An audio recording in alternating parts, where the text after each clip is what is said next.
बातमीपत्राला सुरुवात करूयात। रायगडवरील वाघ्या कुत्र्याच्या समाधीवरून पेटलेला वाद शमण्याची चिन्ह दिसत नाहीयेत, कारण कुत्र्याच्या समाधीची पुरातत्व खात्याकडे नोंद नाही असा दावा करत त्याच्या समर्थनार्थ संभाजीराजे छत्रपतींनी काही फोटो देखील दाखवले।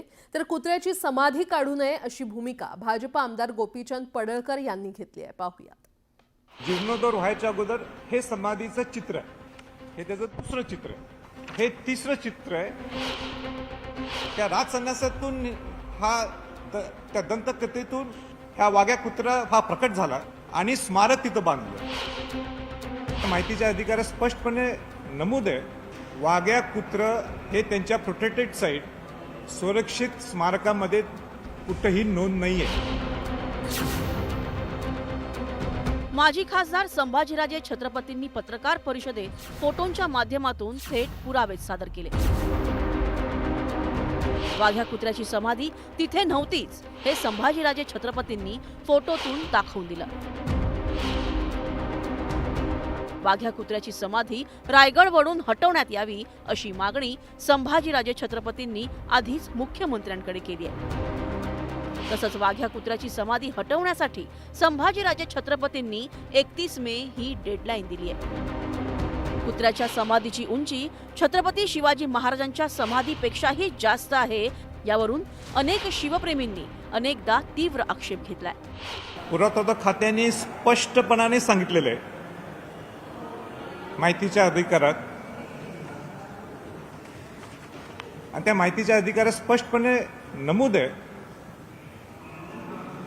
की वाघ्या कुत्र हे त्यांच्या प्रोटेक्टेड साईट सुरक्षित स्मारकामध्ये कुठेही नोंद नाहीये। संभाजीराजे छत्रपतींनी पत्रकार परिषदेत अनेक मुद्दे उपस्थित केले।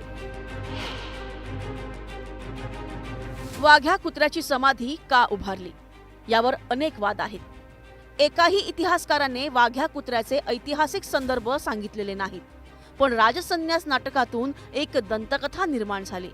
त्या नाटकाने छत्रपती संभाजी महाराजांची बदनामी केली आहे। त्यातून वाघ्या कुत्र्याची दंतकथा निर्माण झाली आणि त्याची समाधी तिथे बांधण्यात आली। याकडे संभाजीराजे छत्रपतींनी लक्ष वेधलं। 2036 पर्यंत वाघ्या कुत्र्याची समाधी काढली नाही तर त्याची नोंद संरक्षित स्थळाच्या यादीत होईल, ही गंभीर बाब ठरेल असं संभाजीराजे छत्रपतींनी सांगितलं। मात्र भाजप आमदार गोपीचंद पडळकरांनी याला विरोध केलाय, तर चौकशी समिती स्थापन करण्याची मागणी अमोल मिटकर यांनी केली आहे। जसं औरंगजेबाची कबर हा महाराष्ट्राच्या समोरचा मुद्दा नव्हता, तसं वाघ्या कुत्र्या सुद्धा आता या महाराष्ट्राच्या समोरचा मुद्दा नाही। प्रश्न असा आहे की अनेक वर्षांपासून ते शिल्प रायगडावर आहे का, तर हो आहे। त्यावर वादविवाद झाले का, तर ते झाले। वाघ्या ऐतिहासिक आहे की अनऐतिहासिक हे इतिहास संशोधकांनी ठरवायचं आहे। यामध्ये एखादी समिती गठीत करा, हे वाघ्या कुत्र्याच्या इतिहासाच्या बाबतीमध्ये संशोधन करा। कोणीतरी ब्रिगेडे म्हणतात आणि त्यांना पाहिजे तसा इतिहास तोडमोड करून निर्माण करण्याच्या दृष्टिकोनातून दबाव आणण्याचा प्रयत्न करतायत, तर ते अजिबात खपून घेतलं जाणार नाही।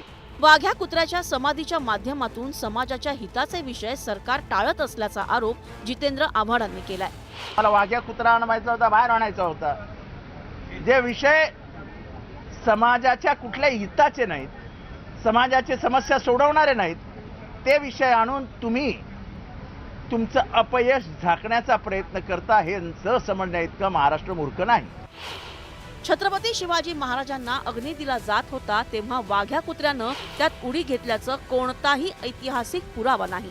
याकडेही संभाजीराजे छत्रपतींनी लक्ष वेधलंय।